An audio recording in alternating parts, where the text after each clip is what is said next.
Product not yet rated.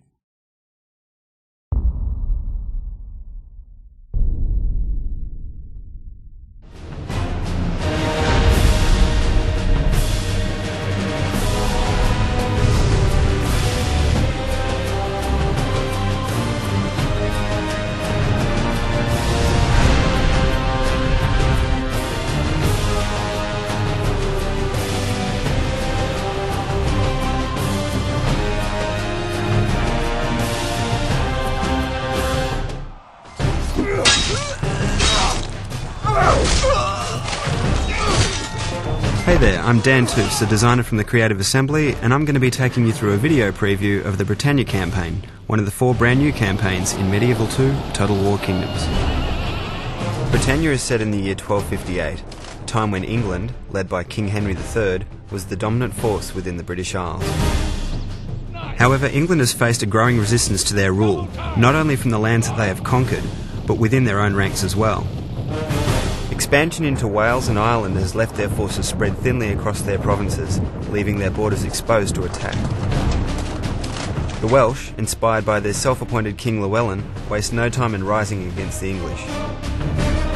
Llewellyn's ability to unite his people and quickly create vast armies of infantry and archers is key to the success of their rebellion. The Irish chieftains, meanwhile, have thrown their support behind one man, fellow chieftain Brian O'Connor, the recently appointed King of Ireland, as they attempt to drive the English back and reclaim their lands. England's reputation with the Scots is salved by royal marriage. But threatened by the Viking invasion on their northern shores, the Scots must surely seize this opportunity to throw away this fragile alliance and win back their lands from the English. Should the war against the English turn sour, the Scots have their own inspirational leader. William Wallace emerges with hordes of Highland warriors to repel the threat and take command of the Scottish forces. Meanwhile, the Viking invasion continues in earnest. Led early on by the King's son, this culminates in the arrival of King Håkonsson himself, accompanied by his mighty royal fleet. The destination of these Norwegian invasion fleets will be a major factor in the outcome of the Britannia Campaign. England has more than just these rival nations to worry about. Dissent within their lands is rife. They are threatened by full-scale rebellion on their hands, as the English barons unite to turn on the king.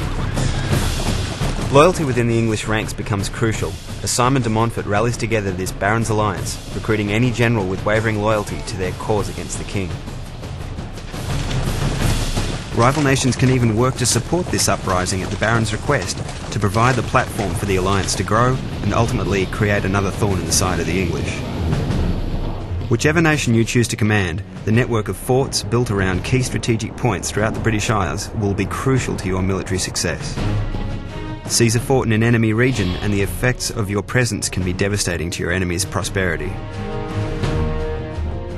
Forts can also be used to garrison troops cheaply, allowing the freedom to build bigger armies than ever before.